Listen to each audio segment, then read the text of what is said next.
Everyone, சரியான sweet கிரேவிங்ஸாக இருக்குது. So ஒரு சூப்பரான ஷாப்பில் கம்மி பட்ஜெட்டில் டிஃப்ரெண்ட்டாக டெசர்ட் ட்ரை பண்ணலாம் அப்படின்னு தான் வந்திருக்கோம். ஸோ அந்த டெசர்ட் எப்படி இருக்குது அப்படின்னு உங்கள் கூடயே ஷேர் பண்ணுறோம். ஃபஸ்ட் இப்போ நம்ம ஷாப்புக்குள்ளே போகலாம். இந்த கேக் பீஸ் எல்லாமே 2 grams.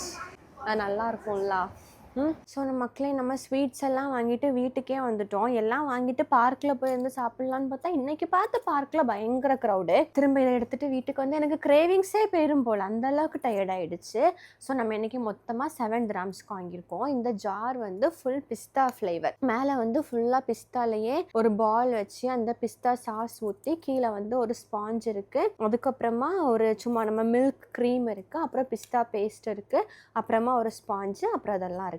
மொத்தமா இந்த ஜார் வந்து 5 grams. இதுல இப்போ மொத்தம் 3 லேயர் வந்திருக்கு. மெயின் என்னன்னா ரொம்ப இனிக்காது. ஸோ நமக்கு ஓவரா திகட்டாது, சாப்பிட்டுட்டே இருக்கலாம். பிளஸ் இந்த ஷாப்ல உள்ள எல்லா ஸ்வீட்ஸுமே இனிப்பு வந்து ரொம்ப கம்மியா மைல்டா இருக்கும். ஸ்வீட் கிரேவிங்ஸ்க்கு ஏற்ற ட்ரீட்டு வேற லெவல். அடுத்து இது வந்து வெண்ணிலா கேக்கு.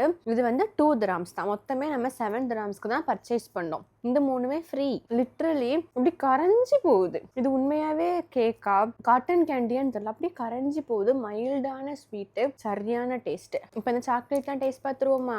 இதெல்லாமே ஃப்ரீ. அதனால இதெல்லாம் தான் சாப்பிட ரொம்ப எக்ஸைட்டடாக இருக்குது. 7 grams வாங்கினதுக்கு 3 சாக்லேட் ஃப்ரீ. மேலே சாக்லேட்டு, உள்ள வேஃபர், அதுக்குள்ள திரும்ப சாக்லேட்டு, மேலே கொஞ்சம் நட்ஸ் போட்டிருக்காங்க.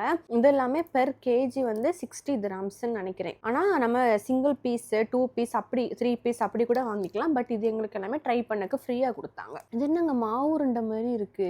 சரி ட்ரை பண்ணி பார்ப்போம். வித்தியாசமாக இருக்கும். எனக்கு ரொம்ப பிடிக்கல. இது எப்படி தெரியுமா இருக்கும்?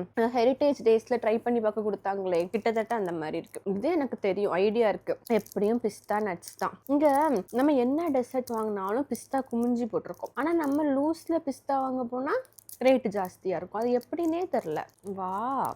வாடா பிஸ்தா ஃப்ளேவர் சாக்லேட்டு, இடையில நட்ஸு, கீழேயும் பிஸ்தா ஃப்ளேவர் சாக்லேட். க்ரன்ச்சியாக இருக்கும்னு நினைக்கிறேன். பிஸ்தா ஃப்ளேவர் வரதையும் நட்ஸில் கேரமல் போட்டு வச்சுருக்காங்க. சூப்பராக இருக்குது. எனக்கு ஃபஸ்ட்டு இது பிடிச்சிருக்கு, செகண்ட் இது தான் பிடிச்சிருக்கு. கேக்கை விட அது சூப்பராக இருக்குது. இந்த மாதிரிப்பட்ட சூப்பர் பேஸ்ட்ரி அண்ட் அரபிக் ஸ்வீட்ஸ்லாம் நீங்கள் எங்கேயாவது பார்த்தீங்கன்னா கண்டிப்பாக ட்ரை பண்ணி பாருங்கள். பிகாஸ் இந்த ஸ்வீட்னஸ் வந்து ரொம்ப மைல்டாக இருக்கும். இதுக்கு முன்னாடியும் நான் நிறையா ஷாப்ஸில் பார்த்துருக்கேன். எல்லா இடத்துலையுமே அந்த ஸ்வீட்னஸ் வந்து மைல்டாக தான் இருக்குது. இது நாங்கள் மொத்தமே 7 gramsக்கு தான் பர்ச்சேஸ் பண்ணோம். அந்த 3 ஸ்வீட்டுமே ஃப்ரீ தான். ஸோ நம்மளோட ஸ்வீட் கிரேவிங்ஸ்க்கு இது ஒரு சூப்பர் ட்ரீட்டு. இதே மாதிரி சூப்பரான இன்னொரு வீடியோவில் மீட் பண்ணுறோம். அது வரைக்கும் பை.